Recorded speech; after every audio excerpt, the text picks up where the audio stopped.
Orang Kristen dengan orang beragama Kristen itu beda. Orang beragama Kristen belum tentu dia orang Kristen. Orang Kristen artinya adalah dia pengikut Kristus. Orang yang menjadi pengikut Kristus adalah orang yang mengerti dan tahu isi hati Tuhannya. Dan dia intim sama Tuhan. Kalau tidak, orang-orang seperti ini, jemaat Tuhan ini akan betul-betul hidupnya di dalam depresi. Banyak yang seperti itu, tidak menikmati hidup karena mata rohaninya nggak pernah dibukain sama Tuhan.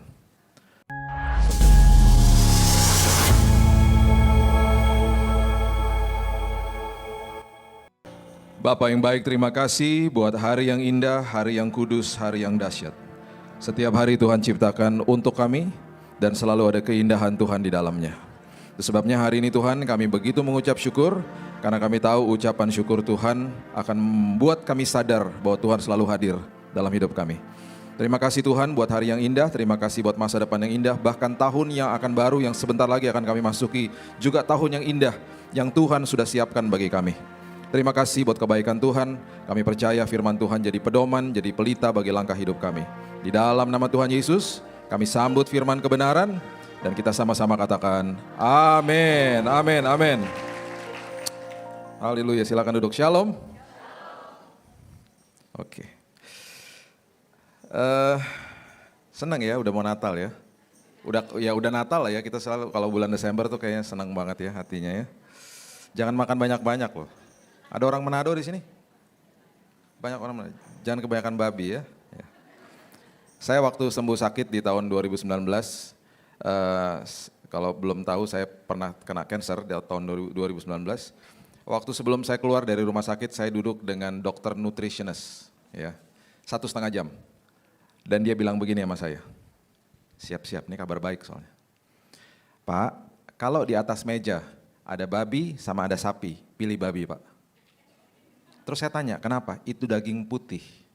Dan itu fatnya, lemaknya itu banyak kolagennya. Jadi kalau dibandingkan apple to apple, babi sama sapi, pilih babi. Saya langsung angkat tangan, puji nama Tuhan. Haleluya. Kabar baik kan? Ya. Oke, firman Tuhan nggak akan bahas soal babi-babian ya. Kita mau belajar sesuatu yang sangat dahsyat yang Tuhan tetapkan dalam hidup kita.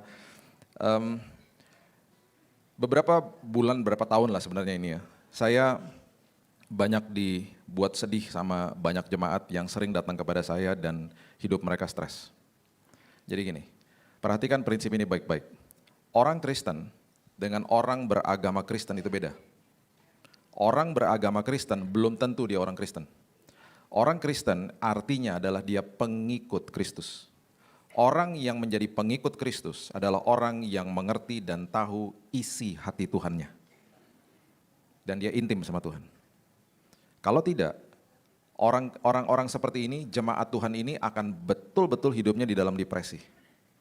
Banyak yang seperti itu, tidak menikmati hidup karena mata rohaninya nggak pernah dibukain sama Tuhan. Satu-satunya jalan, cara supaya mata rohani kita terbuka adalah intim sama Dia.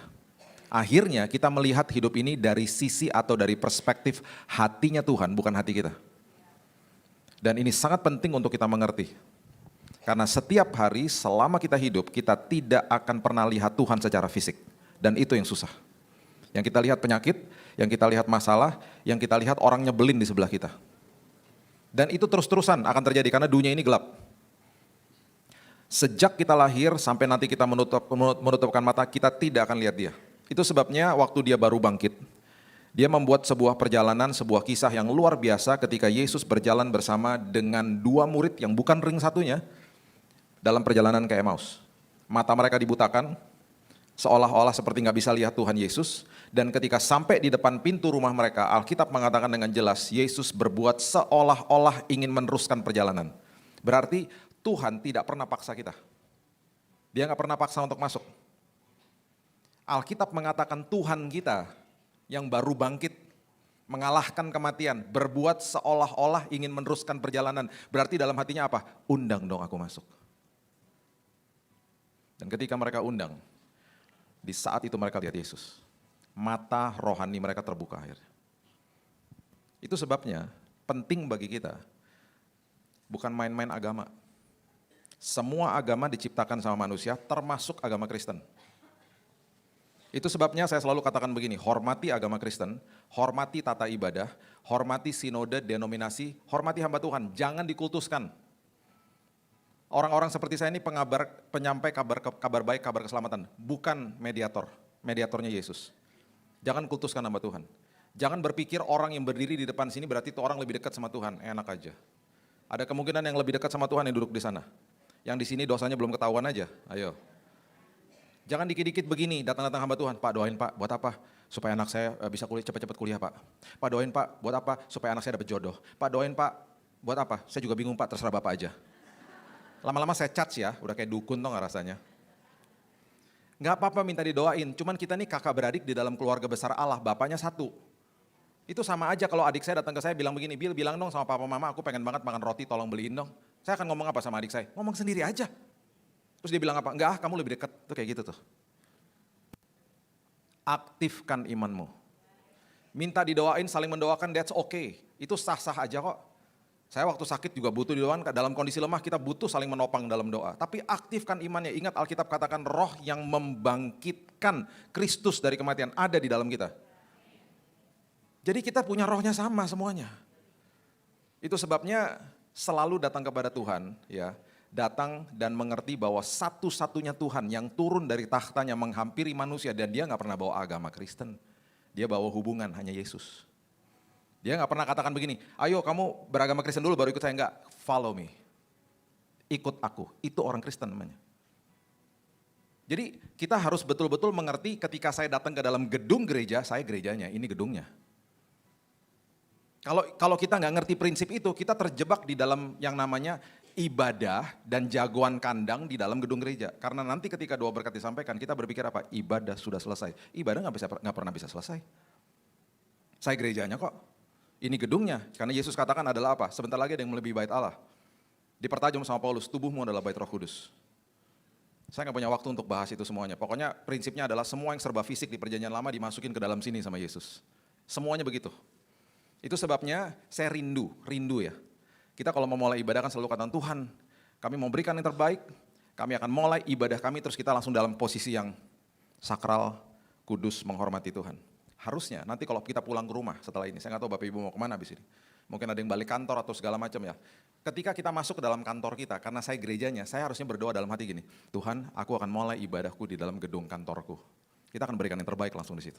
Jadi contoh, jadi garam dunia. Waktu masuk ke dalam rumah, rumahnya berubah jadi tempat ibadah. Tuhan aku mau memberikan yang terbaik di dalam rumah tanggaku. Berarti aku menjadi istri, suami, anak, orang tua yang terbaik bagi keluargaku. Jadi garam dunia. Salah satu fungsi garam adalah buat orang nagih. Makanya kalau makan keripik asin nagih toh, nggak pernah bisa stop. Harusnya waktu kita pulang ke rumah, semua keluar dari kamar karena kita pulang. Karena semua menanti kita. Bukan kita pulang ke rumah, semua masuk kamar. Ih dia pulang masuk kamar. Nggak jadi garam langsung. Karena apa? Ibadahnya paling hebat cuma di gedung gereja. Makanya seorang diakones gereja nganterin saya ke mobil setelah ibadah selesai. Dia bilang gini, Pak silakan pulang sama supir saya. Saya pulang sama supirnya berduaan-duaan di mobil. Tiba-tiba dalam 5-10 menit kemudian supirnya bilang begini sama saya, Pak ada kerjaan gak buat saya? Saya langsung bingung kerjaan apa? Supirnya tiba-tiba nangis, saya udah gak tahan Pak kerja di sini. Kenapa gak tahan? Setiap hari saya dianjing-anjingin. Anjing-anjingin. Saya belok kiri salah anjing, belok kanan salah anjing. Sampai saya mimpi anjing Pak. Sama siapa mas dianjing-anjingin? Sama ibu yang tadi. Itu ibu diakones gereja dan saat itu saya udah kenal dia 6 tahun. Saya bilang gini, mas yang benar aja, itu ibu baiknya luar biasa. Saya bilang gitu. Karena saya kenal dia udah lama, tahu dia bilang apa? Pak dia baik kalau hanya hari Minggu. Kalau hari Senin sampai Sabtu Pak gak karu-karuan. Bapak kalau gak percaya ke rumah aja Pak, lihat tuh Pak pembantu-pembantu takut sama ibu. Apalagi anjing-anjing juga makin takut sama ibu. Udah anjing dianjing-anjingin coba. Pak tolong Pak, ini dia udah tulis loh nomor teleponnya di kertas. Ini Pak tolong saya Pak, tolong ingat saya, ingat saya. Saya rasa seperti Yesus di kayu salib ketika penjahatnya bilang ingat aku sebelum masuk Firdaus. Nomor teleponnya hilang, kalau enggak saya suruh kerja di sini aja di Sungai Yordan. Terganggu saya hari itu. Apa? Munafik, jagoan kandang. Tapi saya percaya di sini nggak ada yang jagoan kandang. Semuanya ibadah nggak bisa stop. Semuanya jadi terang Tuhan. Karena percuma kalau enggak kabar baik yang Yesus sudah siratkan, yang dia datang bawa kabar, enggak tersampaikan. Karena itu tugas kita semuanya untuk menyampaikan kabar keselamatan itu. Itu sebabnya mata rohani harus dibuka. Oke, saya mau bahas singkat aja. Ya. Kita buka dari Matius pasalnya yang kedua. Kisah daripada orang Majus. Saya mau memberikan gambaran ini kepada Bapak Ibu. Supaya kita semuanya mengerti yang terjadi dengan Majus yang sering kali diperagakan di atas panggung gereja. Ada ketua drama di sini? Boleh angkat tangan? Ada? Gak ada? Oh ada ya? Oke, catat ya ibu-ibu ya. Yang ketua-ketua drama catat ya. Oke. Ini puji Tuhan angkat tangan. Di tempat lain ada nggak takut-takut angkat tangan gini-gini. Oke. Orang Majus. Mereka berasal dari timur Yerusalem. Orang Majus tidak pernah disebutnya tiga. Hadiahnya tiga. Orang Majus nggak pernah disebut tiga di Alkitab. Orang Majus hanya dibahas di kitab Matius. Orang Majus berasal dari timur Yerusalem. Oke. Mereka berasal dari timur Yerusalem itu kalau ditarik daerah di timur Yerusalem itu nggak mungkin dari situ. Karena mereka adalah the wise men, the magis, orang pandai dan kaya dan elit. Bangsa yang ada di samping Yerusalem pada saat itu ya, itu nggak mungkin berasal dari situ karena mereka biadab. Mereka musuhnya Israel. Tidak ada sebuah civilization, tidak ada sebuah masyarakat yang beradab saat itu di saat itu. Jadi nggak mungkin dari situ. Nah, ditarik lagi lebih ke timur, yang paling dekat dengan Yerusalem itu daerah Persia, yang sekarang jadi Iran. Di situ ditemukan raja-raja yang luar biasa saat itu. Oke, kita ambil daerah yang paling dekat dengan Yerusalem, daerah Persia itu. Ya, itu jaraknya Bapak Ibu sekitar hampir 2.000 atau sampai 2.000 kilometer dari Yerusalem. Saat itu nggak ada pesawat, saat itu nggak ada jalan tol, nggak ada kereta cepat. Siapa yang udah naik kereta cepat? Satu, yang lain belum ya? Kereta cepat, Elvis sudah naik, belum naik kereta cepat, belum. Atau nggak tahu kereta cepat apa? Tahu dong ya, jangan ke Gambir loh ya. Nggak tahu kereta cepat. Kereta cepat ada di stasiun kereta cepat di Halim. 5 menit sebelum berangkat ditutup pintunya. Setengah jam sampai pada larang. HP ditaruh di atas meja nggak goyang. 350 km per jam. Cepatnya luar biasa. Tapi pengumumannya agak-agak norak sih. Ngomongnya gini. Iya bener. Kurang mantap ya Bu ya ngomongnya. Ngomongnya gini. Bapak Ibu sebentar lagi kita akan sampai di stasiun Padalarang. Wush, wush, wush, yes. Datar banget, harusnya gini, wush, wush, harusnya gitu kan, wush, wush, wush, yes. Jelek banget sih ngomongnya. Pokoknya seru deh kereta cepat. Oke, anyway, ya. 2.000 kilometer dari Persia sampai ke Yerusalem, itu perjalanan yang memakan waktu dengan onta, keledai, dan kuda 2 bulan. 2 bulan. Saya pernah berkali-kali sama teman saya, ada tugas mendadak, tiba-tiba atau enggak ada yang meninggal gitu ya di Surabaya. Saya ambil jarak Surabaya lah, karena ini setengahnya. Surabaya itu sekitar 800-900 kilo. Setengahnya lah dari jarak itu. Kita mau pergi ke Surabaya, setiap jam ada penerbangan. Setiap jam. Kita mau pergi nanti sore nih, sekarang jam hampir setengah 11. Kita mau pergi lah nanti jam 3 dari sini. Bisa tuh langsung ke Soekarno-Hatta kan dekat dari sini. Masih bisa. Karena apa? Setiap jam ada penerbangan dan kita bisa sampai sana dalam waktu 1 jam 7 menit sampai sana. 1 jam 15 menit sampai sana. Saat itu nggak bisa. Saat itu perjalanan mereka 2 bulan, persiapan mereka untuk berangkat logistiknya 1 bulan. Dengan semua catatan sejarah yang ada saat itu. Oke, perhatikan ini baik-baik ya, perhatikan ini baik-baik. Waktu mereka berangkat dan setiap kali catatan sejarah yang mengacu kepada raja-raja saat itu, setiap kali mereka berangkat, rombongannya satu raja 40. Karena ada yang bawain tenda, bawain makanan, ada makanan buat hewannya juga, itu 40 orangnya. Oke deh, kita sebut aja 3 deh majusnya, karena memang gak pernah disebut ya, oke lah kita sebut 3. Kalau sampai 3 dan terjadi peragaan majus di atas panggung ini, berarti kalau 3, satu rombongan 40 orang harus berapa? 120. Ketika saya kasih tahu ini sama sebuah gereja, tahun lalu gerejanya bilang gini, Pak, pagelaran majus dibatalkan. Kenapa? 3 aja kita udah jahit baju majus kan mahal Pak. 120 kas gereja tekor. Nggak jadi Pak majusnya. Oke. Sekarang perhatikan ini baik-baik. Saya bisa ajak teman saya untuk berangkat nanti sore ke Surabaya. Segampang itu kita tinggal buka Traveloka langsung bisa beli tiket pesawat. Saat itu mereka nggak mungkin bisa datang ke temennya ngomong gini. Bro apa kabar? Baik udah lama kita nggak ketemu ya. Mau nggak ke Yerusalem besok?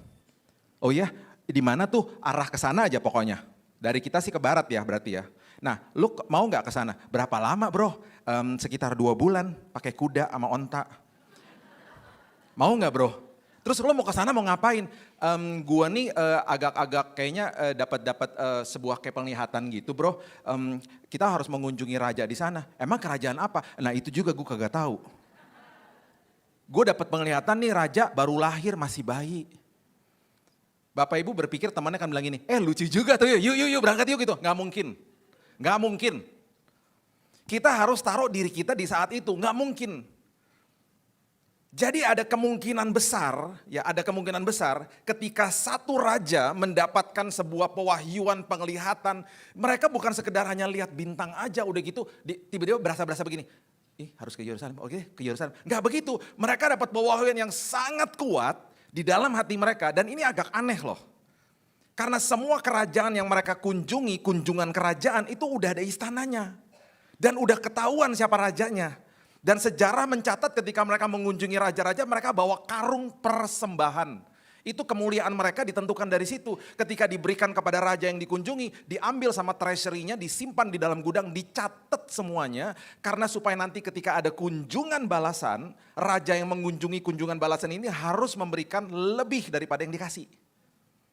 Jadi kemuliaannya dari situ. Jadi mereka tuh gak main-main. Sebuah trip, sebuah perjalanan untuk mengunjungi sebuah kerajaan itu memakan waktu. Ini disuruh pergi ke arahnya, cuma di arahnya ke Yerusalem aja. Dan mereka gak dikasih tahu loh. Di mana mereka harus menghampiri raja dan raja ini baru lahir gak punya istana. Jadi jangan berpikir mereka cuma berangkat-berangkat begitu aja. Dan oke, kalau mereka ngajak temennya gimana coba caranya. Kan gak semudah itu, saya percaya. Ketika mereka saling mengunjungi saat itu. Dan mereka datang ke istana temannya, ada kemungkinan besar ini yang terjadi. Dia bilang gini, bro, gue mau ngomong sama lo boleh gak? Cuman bini lu jangan di sini ya, kita berdua aja. Gue juga belum kasih tahu bini gue nih. Gue agak deg-degan juga. Emang ada apa sih? Temannya ngomong gitu. Kita ngobrol berdua ya. Bro, gue nih dapat sebuah penglihatan dan kuat banget dan gue pengen berangkat nih. Berangkat kemana lu? Gue pengen ke arah-arah Yerusalem. Gue dapat mimpi dan gue lihat konfirmasi dari bintang dan lain sebagainya. Dan katanya itu di dalam semua penglihatan gue ada raja yang baru lahir. Cuman gue gak tahu dia ada di mana. Gue cuma dikasih tahu arahnya ke arah situ. Dan gue mimpi ini kira-kira 2 hari lalu. Tahu gak temen yang ngomong apa? Mungkin dengan tangisan dia bilang gini. Serius loh? Yang bener loh? Gue juga. Dan gue gak berani kasih tahu siapa-siapa. Gue gak berani kasih tahu istri gue nanti dia marah sama gue. Dipikir gue gila kali. Kan semua kunjungan ke negaraan kan harus jelas. Mau kunjungin siapa, masa kita mau berangkat dan kita gak tahu harus kemana. Gue juga dapat hal yang sama cuman gue gak berani bilang sama siapa-siapa. Ya ampun nih konfirmasi. Ada kemungkinan mereka ketemu lagi sama teman yang satu lagi. Dan mereka akhirnya berangkat. Bapak Ibu, ribuan tahun sebelum Majus-Majus itu berangkat. Ada seorang namanya Abraham, dari kota namanya Ur di Mesopotamia, sekarang Irak sebelahnya. Yang disuruh sama Tuhan, berangkat menuju tanah perjanjian dan Alkitab dengan jelas dan presisi katakan di Ibrani, dia pergi tanpa mengetahui kota yang ia tujui. Ada sebuah perjalanan iman yang akhirnya membentuk sebuah bangsa Israel dan lahirlah Yesus pada saat itu dan kejadian ini sangat mirip. Dua-duanya berangkat tanpa mengetahui kota yang mereka tujui. Mereka berangkat dengan iman, mereka berangkat dengan mata rohani. Sama seperti kita hari ini. Kita mana tahu besok terjadi apa. Tetapi kita terus menyebutkan dari tadi, kita percaya kepada kuasa Tuhan. Kita percaya di hari Jumat besok bahkan Tuhan sudah hadir, sudah menyiapkan yang terbaik bagi kita. Sebentar lagi tahun 2024, tanggal 31 Desember kita akan berhadapan sama pintu tulisannya 2024. Kita nggak tahu ketika kita buka itu pintu ada apa di balik itu, kita nggak tahu. We have no idea. Tetapi saya bisa pastikan perjalanan di 2024 kita akan dibawa sampai ke ujung dengan aman dan nyaman. Karena kita berjalan bersama Raja Damai. Kita berjalan bersama Raja atas segala Raja. Mata rohani mereka dibukakan. Mereka berangkat ke sana. Dan waktu mereka berangkat ke sana saya mau beritahu kepada kita. Oh haleluya. Di semua perjalanan iman kita. Tuhan akan pertemukan kita dengan orang yang tepat dan kesempatan yang tepat. Dan ketika para Majus berangkat, apakah Bapak Ibu pernah berpikir itu stafnya, itu kan orang pandai, itu apa enggak stafnya bertanya-tanya di tengah-tengah jalan, bos mau kemana sih bos? Mereka ngomong apa? Nggak tahu. Ya udah arahnya ke situ aja lah, udah dari Yerusalem, lu jangan bawel deh gitu. Itu apa enggak mereka saling ngomong tuh staf sama staf 120 orang misalnya. Ini bos kita kenapa ya agak-agak begini ya? Ini kita mau kemana sih gitu. Berjalan 2 bulan nggak tahu juntrungannya mau kemana. Ini yang Alkitab katakan, Matius pasal yang kedua. Ini penjelasannya panjang, dari ayat 1 ke ayat 2 aja panjang. Jadi jangan dibaca singkat-singkat, ini dahsyat sebenarnya kisah ini. Matius pasal yang kedua ayat 1. Sesudah Yesus dilahirkan di Betlehem di tanah Yudea pada zaman Raja Herodes, datanglah orang-orang Majus dari timur ke Yerusalem. Oke. Dan ini mereka akhirnya sampai di Yerusalem ya. Mereka cari istana. Istana yang ada rajanya siapa? Herodes. Karena mereka mau tahu, jadi mereka mampirnya ke situ. Dan bertanya-tanya, di manakah dia raja orang Yahudi yang baru dilahirkan. Itu kan kedengarannya konyol. Baru dilahirkan. Kami telah melihat bintangnya di timur dan kami datang untuk menyembah dia. Itu Raja Herodes juga pasti gini. Hah? Lu datang serombongan gede 2 bulan lu jalan dari situ. Mau lihat raja yang baru lahir gak ada istananya. Gak ada kerajaan di sini kecuali kerajaan gue dan gue gak beranak. Istri gue gak lagi hamil. Lu ngawur banget sih, katanya lu orang pandai, pasti kan begitu dalam hatinya. Ini apa-apaan sih nih rombongan? Cuman karena Herodes pastinya digerakkan sama Roh Kudus sudah pasti. Dan dia juga berpikir bahwa ini orang-orang pandai loh. Gak sembarangan loh mereka nih. Kita harus gali nih ada apa sama mereka. Ditanya sama Yerusalem. Dia berteriak kepada seluruh rakyat. Ada gak raja yang baru lahir? Gak ada yang bisa jawab. Itu sebabnya ayat yang ketiga mengatakan begini. Ketika Raja Herodes mendengar hal itu, terkejutlah ia beserta seluruh Yerusalem. Gak ada yang tahu. Tuhan memberikan hikmat kepada Raja Herodes. Tuhan mempertemukan Majus dengan Herodes. Walaupun dia jahat, Tuhan berikan hikmat, Tuhan pakai Herodes. Bisa bayangkan nggak kalau dia tanya sama orang Yerusalem dan semuanya jawab nggak tahu dan akhirnya dia cuma datang sama saya Majus. Nggak tahu, lo pada gila lo semuanya lo ya. Ngapain lo kesini? Mereka bisa pulang tuh, 120 tuh. Bisa, oh iya nggak tahu ya. Terus mereka tanya-tanya lagi seluruh Yerusalem, bayangin seluruh kota nggak tahu. Ya udah deh, pulang deh. Enggak, dia enggak berhenti di situ. Tuhan kasih hikmat. Tuhan bilang gini sama Herodes. Sekarang kamu tanya sama ahli-ahli Taurat.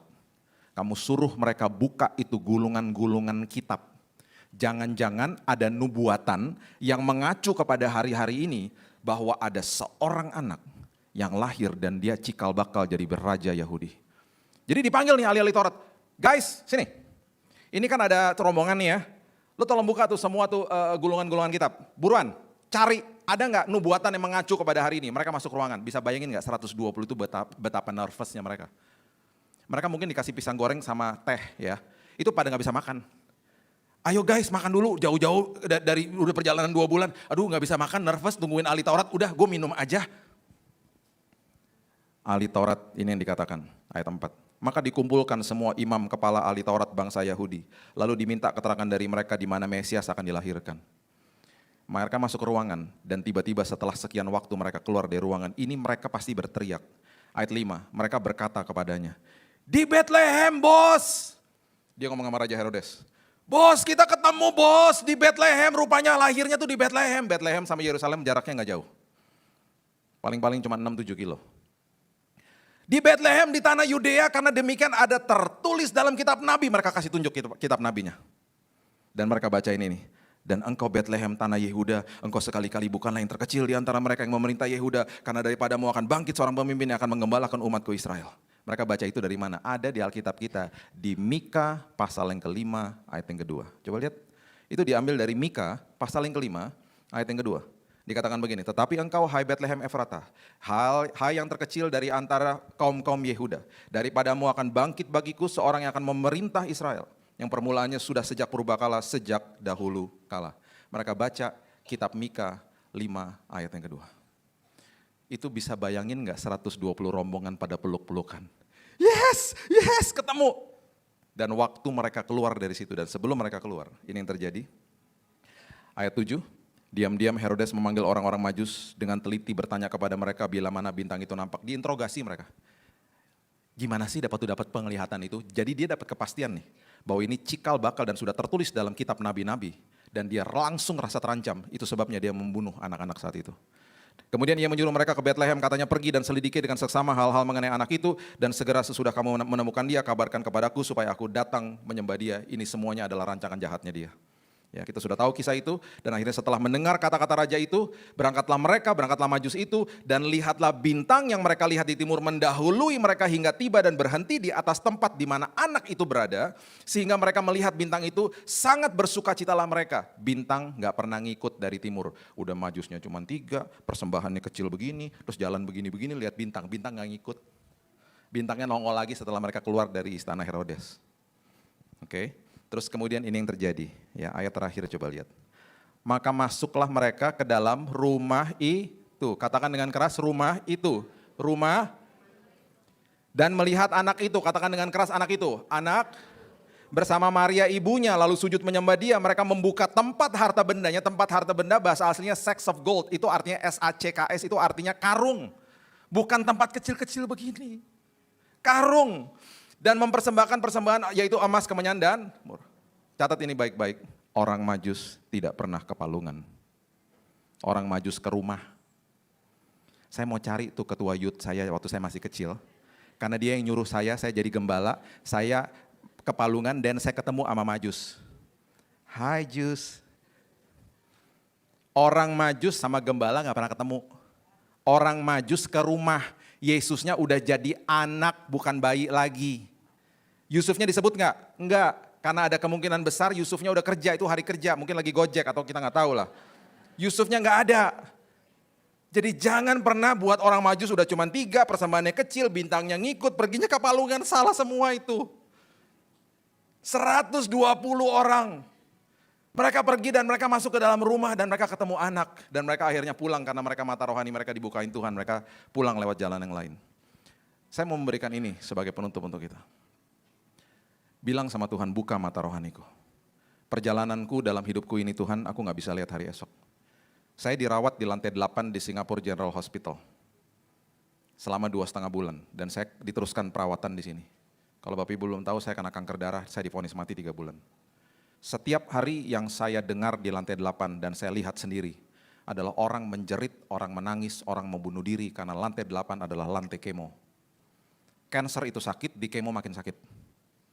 Setiap hari orang menjerit karena mereka kesakitan. Setiap hari ada orang menangis karena keluarganya ada yang meninggal. Setiap hari ada orang menjerit karena dia diborgol di tempat tidur, karena dia mau loncat dari lantai 8, dia buka jendelanya, dia mau loncat, dia mau bunuh diri.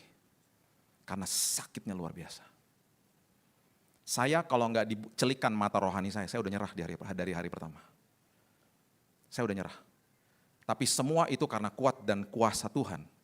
Dan saya cuma bilang gini, Tuhan di situ saya baru percaya dan saya baru mengamenkan ayat yang mengatakan firman-Ku adalah pelita bukan lampu sorot. Kita nggak bisa lihat ujungnya, saya hanya bisa lihat langkah demi langkah hari lepas hari. Dan Tuhan bilang begini, kalau aku celikan mata rohanimu, kamu akan menikmati perjalanan hidupmu dengan aku. Bapak Ibu, Alkitab mengatakan usia kita 70 kalau kuat 80 tahun. Lebih daripada itu bonus. Jangan stres gitu ngeliatin saya, itu ayat Alkitab. Ya ampun Pak, yang benar aja, berarti tinggal sekian lagi dong. Iya betul. Bapak Ibu, hidup kita di bumi ini hanya sekian. Hidup kita di kekekalan, gak ada hingganya. Malu loh nanti kalau udah sampai di sana dan kita diizinkan sama Tuhan untuk lihat hari-hari ini dan kita suka komplain. Kita akan bilang gini, ya ampun, dibanding sama hari ini, kok gak ada apa-apanya ya. Rugi banget ya dulu aku gak nikmati hidup. Rugi banget ya dulu mata rohaniku gak tercelik saat itu. Nikmati hidupmu. Papa saya meninggal 13 tahun yang lalu. Saya kehilangan sosok sahabat dalam hidup saya. Saya belajar seseorang yang mata rohaninya dibukain sama Tuhan. Saya kalau pulang ke rumah dan setiap kali saya ketemu dia nggak pernah stres. Kalaupun dia stres saya nggak pernah tahu. Mukanya senyum dan dia selalu punya prinsip begini. Lihat hal-hal kecil dalam hidupmu karena Tuhan selalu punya kebaikan dalam segala hal. Dia kasih bunga sama mama saya, seringnya minta ampun. Sampai-sampai kita anak-anak suka bilang gini, Pah ini kan bukan ulang tahun mama, ini kan bukan hari Valentine. Tahu jawaban dia apa? Nggak perlu kan hari Valentine dan hari ulang tahun, saya kan bisa kasih bunga kapan aja. Because I love your mom. Mama saya pergi cuma sehari, sama keluarganya cuma sehari. Kadang-kadang cuma staycation doang di hotel, balik lagi besok ada bunga segede-gede bagong di atas meja. Kenapa sih Pah? I miss her. Duh ampun deh romantiknya. Saya nurun, Saya kasih begitu juga sama istri saya. Saya menikah sama orang Chinese kan hemat. Istri saya bilang gini, sayang, please deh ya, jangan kasih-kasih bunga terus, mahal tahu. Mendingan kasih mentahnya aja. Jadi saya gak pernah kasih bunga lagi. Udah deh, aku udah tahu kamu sayang banget sama aku, udah tenang aja gitu. Di malam tanggal 7 Juli tahun 2010, Papa sama Mama biasanya ke sebelah rumah dan menghadiri sebuah kelompok sel bareng-bareng. Sebelah rumah tuh rumahnya tante, Mama Papa tinggal di sebelahnya persis. Di jam 6:30 malam Papa bilang begini, "Mah, aku gak ikut ya, ada cucu di rumah soalnya, sama ada adik saya." Dia antar ke pintu depan, dia liatin Mama sampai Mama masuk di pagar sebelah. Di pagar itu mereka berdua ngomong Belanda ya, jadi Mama bilang gini, "Yemar, masuk duluan." Papa bilang gini, "Nee, Yemar." Nee, ye. Jadi mereka di pagar berdua saling suruh masuk duluan. Itu pandangan mereka terakhir. Mama nyerah, Mama akhirnya bilang ngalah, "Ya udah, bye." Gitu, Mama masuk dalam. Setengah jam setelah itu jam 7 malam dia lagi nonton TV sama cucunya, sama adik saya. Di jam 7 malam dia mengembuskan nafas terakhir. Dia menundukkan kepala seperti begini. Adik saya berpikir dia hanya tertidur, dibiarin 15 menit. Tiba-tiba dia mulai sadar, kenapa Papa jam 7 udah tidur? Didorong pundaknya, "Pa," gubrak jatuh. Dia udah gak ada. Saya lagi on the way, di mobil saya pergi ke ulang tahun anak saya. Saya ditelepon. Saya ketemu dia udah jadi jenazah di UGD. Saya naik ke atas badannya dia. Saya cukup histeris hari itu. Saya kehilangan sahabat. Dan saya bilang, "Pak, kenapa Papa perginya secepat ini gitu? Seolah-olah cepat banget gitu." Di hari itu, semua 4 anaknya, 5 ya, satu lagi ada jauh, tinggal jauh. Semua anaknya ditelepon sama dia. Dia cuma tanya gini, "Kamu lagi ngapain?" Saya kehilangan sosok orang yang selama hidupnya saya melihat mata rohaninya dibukain sama Tuhan. Dia melihat hal-hal baik dalam hal-hal kecil dalam hidupnya. Saya percaya kalau mata rohani kita dibukain sama Tuhan, kita akan menikmati hidup ini. Anak saya Raina datang ke kamar saya hari Jumat, Sabtu, dan Minggu ketika saya sakit. Waktu itu saya lagi dirawat di Singapura, dia lagi SMA di sana. Berarti dia menghadapi ujian akhir toh. Setiap kali dia datang Jumat, Sabtu, Minggu, saya selalu dalam kondisi yang fit. Setiap Senin sampai Kamis, saya kejang-kejang dan beberapa kali hampir mati. Karena pengobatan kemonya keras dan saya leukosit, kalau ada dokter sini darah putih saya 0 udah. Infeksi akut. Dan setiap kali saya kejang-kejang selalu mau masuk ICU, nggak jadi karena Tuhan selalu luputkan saya lah. Singkat cerita, Jumat, Sabtu, Minggu tiba lagi, anak saya datang lagi dan tiba-tiba saya dalam kondisi fit. Dia nggak pernah lihat saya dalam kondisi kritis, sehingga dia bisa belajar dengan luar biasa. Singkat cerita saya disembuhkan Tuhan, dan singkat cerita saya dikeluarkan dari rumah sakit bulan Mei 2019. Di bulan itu saya dapat email dari rektornya Biola University, Amerika. Sekolah Universitas Kristen. Rektornya bilang gini, "Kami sudah menerima aplikasi anakmu dan kami menawarkan beasiswa yang sangat besar buat anakmu." Kenapa? Karena hasil ujiannya luar biasa. Sebelum dia berangkat ya, saya bilang dan saya ngaku sama dia, "Kak, Dedi berkali-kali di rumah sakit hampir meninggal." Dia nangis, "Kenapa aku gak dikasih tahu?" Saya bilang gini, "Tuhan yang gak kasih tahu. Karena setiap kali kamu datang Tuhan buat supaya saya dalam kondisi oke sehingga kamu bisa belajar, kamu dapat angka bagus, kamu dapat beasiswa, hari ini kamu berangkat." Saya kutip dan saya akan tutup dengan ayat ini, coba lihat Roma 8 ayat 28. Roma 8 ayat 28 dimulai dengan kalimat, "Kita tahu sekarang bahwa Allah turut bekerja dalam segala sesuatu mendatangkan kebaikan bagi mereka yang mengasihi." Ya. Saya kutip ayat ini, kita tahunya sekarang tuh kapan? Pas udah lewat semuanya. Kita bisa deklarasi, aku tahu sekarang. Karena Tuhan selalu colek kita. Coba lihat ke belakang, kita bisa bilang gini, wow, kok bisa Tuhan semuanya lewat? Aku selalu kerja buatmu. Ketika dari dalam sebuah masalah, kita nggak bisa lihat kebaikan Tuhan karena kita terkesima sama masalahnya. Bilang sama Tuhan, celikkan mata rohaniku. Karena Tuhan selalu kerja. Tuhan mendatangkan orang yang tepat, Tuhan mendatangkan kesempatan yang tepat, dan selalu di ujung daripada semua perjalanan kita, selalu kebaikan yang terjadi. Itu sebabnya ketika ada masalah senantiasa ngucap syukur.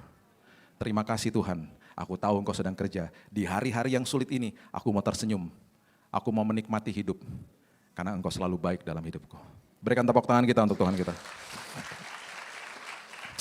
Bapak yang baik, terima kasih buat pagi siang hari ini. Kami mengucap syukur buat kebaikan Tuhan. Kami mengucap syukur buat pelajaran yang sangat indah, bahwa Engkau membukakan mata rohani daripada Abraham dan juga para Majus. Sehingga mereka berangkat begitu jauh Tuhan, dan akhirnya mereka menemukan Raja yang baru lahir. Dan itu sebabnya Tuhan hari ini, sama seperti mereka, Engkau akan celikan mata rohani kami. Supaya kami menikmati hidup ini.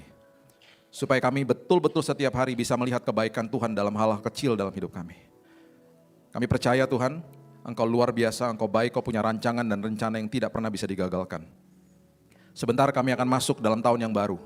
Kami percaya di tahun itu Tuhan sudah menyiapkan yang terbaik. Aku berdoa, semua jemaat-Mu yang hadir, semua diberikan kesehatan yang sempurna. Yang sakit disembuhkan dan kesembuhan mereka komplit, sempurna, dan permanen Tuhan.